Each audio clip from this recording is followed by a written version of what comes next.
Episode 4. The Child in the Ruins.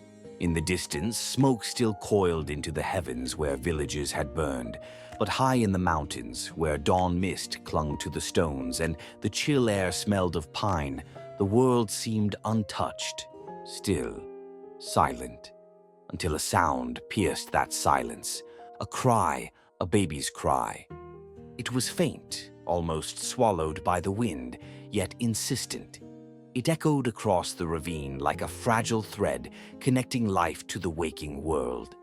Through the haze of dawn, a man walked the mountain path with steps steady as iron. His long gray hair was tied into a warrior's knot, streaks of white glinting in the faint light. Age had etched lines into his face, but his body radiated the coiled strength of a predator still dangerous. His robe was worn, its edges frayed from years of use, yet his presence alone made the forest seem to bow in silence. This was Master Ryuzen, once a martial legend, feared and revered in equal measure. Now retired, he lived quietly, training the next generation in his humble dojo below the mountains. But fate had not finished with him. Ryuzen stopped mid-step, his sharp eyes, honed by decades of battle, caught sight of something strange in the rubble ahead. A pile of broken beams, torn cloth, cracked stone. Amidst it, faint light shimmered, and there, wrapped in splinters and dust, lay a child. The infant stirred, his cries softening. For a heartbeat, Ryuzen thought he saw a glimmer within the boy's eyes, a strange, otherworldly symbol flashing across them before vanishing as quickly as it came. Then only soft, innocent eyes remained. Ryuzen's brow furrowed. His deep voice rolled into the silence. An abandoned child. No, the heavens don't play tricks like this. He knelt, his scarred hands moving with a gentleness that surprised even himself. As he lifted the child, the baby cooed and reached up boldly, grasping a handful of his beard. Ryuzen winced. Tch. Bold little thing, aren't you? But his gruff tone softened when the baby giggled. His lips curved into something rare, a faint smile. Very well. Seems fate has decided I'm not done raising brats. By sunrise, the old master walked into town. The baby was swaddled in his cloak, eyes wide as he peeked out at the bustling market. Merchants shouted over their wares, children chased one another, farmers led carts of produce. But the moment people noticed Ryuzen, voices dropped, whispers rippled through the crowd like wind through grass. Is that Master Ryuzen? With a baby? Don't tell me he has a mistress outside the city. Ha! So much for discipline and honor. Even legends have their secrets. Ryuzen's face twitched. The child in his arms let out a happy gurgle, as if laughing at the scandal. Stop that! Ryuzen muttered, glaring down. You're making me look guilty. The gossip followed him all the way to the dojo. At the gates, two small figures were already waiting. Papa! A boy of 5 came barreling forward, hair sticking out in messy tufts, his grin wide.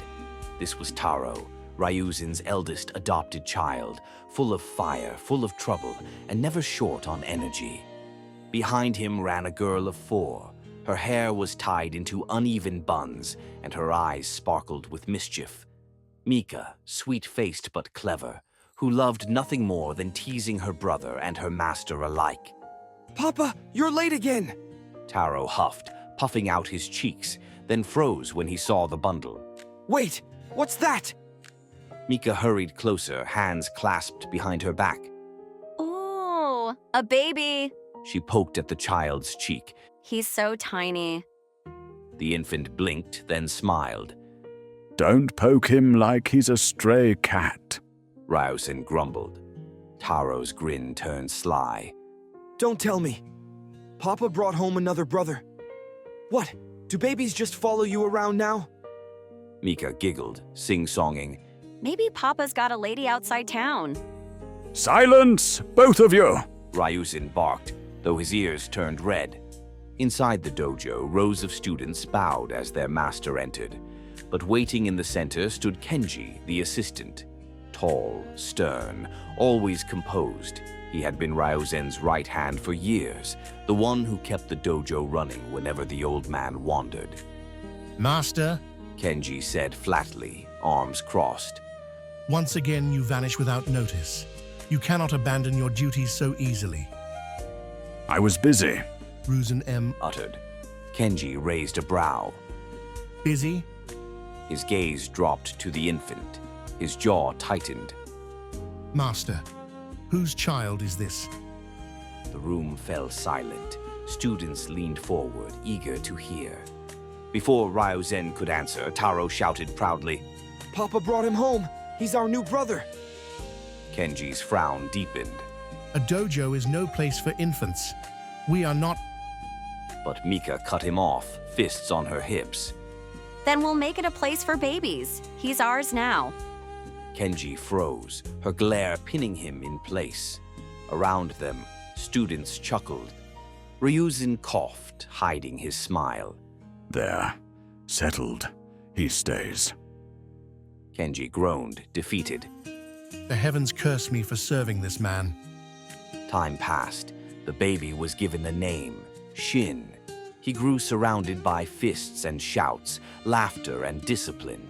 He crawled across the dojo mats, copying stances he saw, his tiny arms flailing as if already practicing martial forms.